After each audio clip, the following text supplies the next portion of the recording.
You know, the motto of Prager University is, you give us 5 minutes and we'll give you a semester. Well, I took many semesters on the question of the Middle East conflict. I was at the Middle East Institute, in fact, at Columbia University. That's where I did my graduate work. Semester after semester discussing the Middle East conflict as if it were the most complex conflict in the world, when in fact it's probably the easiest conflict in the world to describe. It may be the hardest to solve, but it really is the easiest to describe. And really, in a nutshell, this is what it is. Israel would like to exist and recognizes the right of the Palestinians to have a state.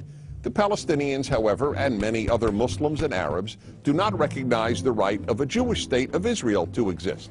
Every poll among Palestinians shows that the majority of Palestinians want there to be no Jewish state of Israel, doesn't believe that it should exist or had any basis for being. And this has been true since 1948, when the British left and the UN established a division. Palestine will be cut in half, a Jewish half and an Arab half. The Jews accepted it, the Arabs didn't accept it, and what happened the moment it was announced? Arab armies, about 7 Arab armies, attacked the Jewish state in order to destroy it.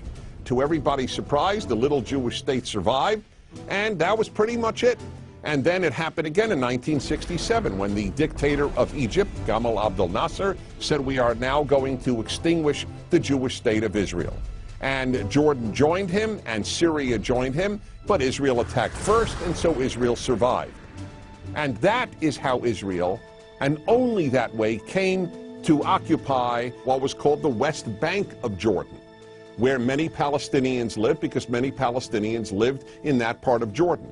So the war was over in '67, and what did the Arabs do? The Arab states all went to Khartoum, Sudan, and announced no recognition, no peace, and no negotiations. The 3 famous no's. What was Israel supposed to do?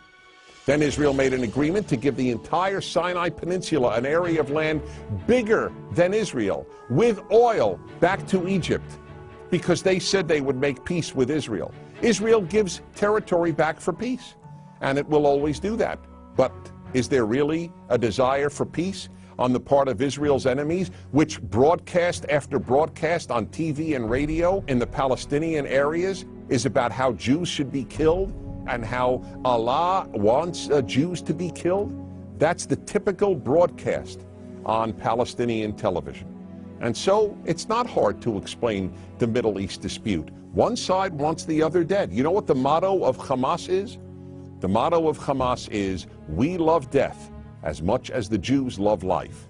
Now you tell me, how is Israel supposed to make peace when people believe what Hamas believes?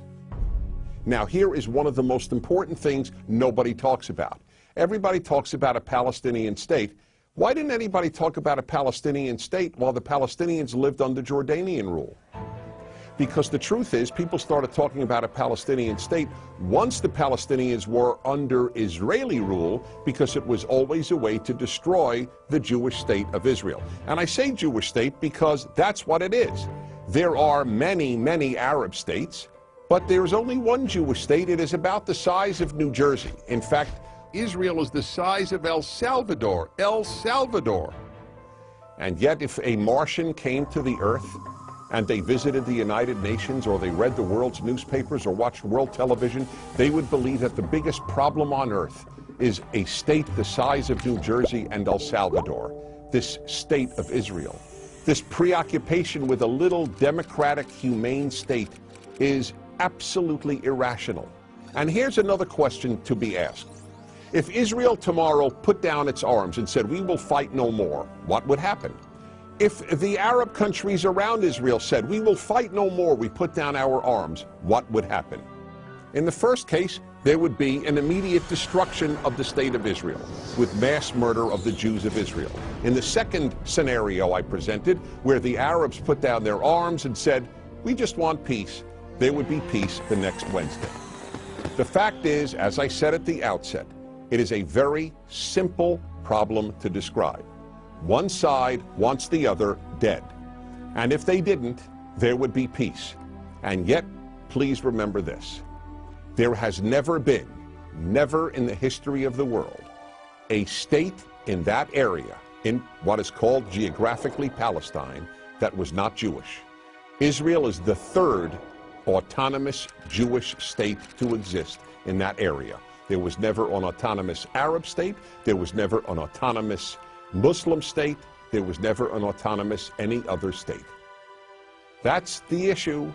Why can't a little state the size of El Salvador that calls itself Israel be allowed to exist? That, in a nutshell, is the Middle East problem.